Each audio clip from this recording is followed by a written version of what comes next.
અમદાવાદમાં આરટી પ્રવેશ પ્રક્રિયાનો કાર્યક્રમ જાહેર આગામી 4 એપ્રિલથી 17 એપ્રિલ સુધી પ્રક્રિયા ચાલશે। વાલીઓએ આરટી હેઠળ કરવાની રહેશે ઓનલાઈન અરજી। અમદાવાદની 1343 ખાનગી શાળાઓમાં પ્રવેશ મળશે। 25% ક્વોટા મુજબ 14,000થી વધુ બેઠકો પર ભરતી કરવામાં આવશે। ખોટી આવક દર્શાવનાર સામે કડક કાર્યવાહી થશે। ખોટા દસ્તાવેજો હશે તો પ્રવેશ તાત્કાલિક રદ કરાશે। આ વર્ષે 4 તારીખથી લઈને 17 તારીખ સુધી એપ્રિલમાં ચાલવાની છે। આ માટે ફોર્મ ભરવાની જે સમયગાળો છે તે સમયગાળામાં ઓનલાઈન આખી પ્રક્રિયા હોય છે।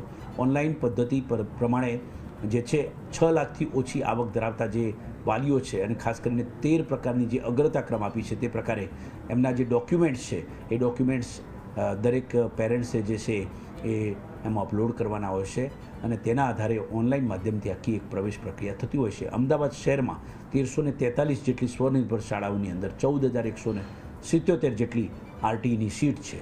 ખાસ કરીને 1 જૂન 2026ના રોજ જેમને 6 વર્ષ પૂર્ણ થયા હોય તેવા વિદ્યાર્થીઓ માટે જ આખી આ એક પ્રવેશ પ્રક્રિયા હોય છે।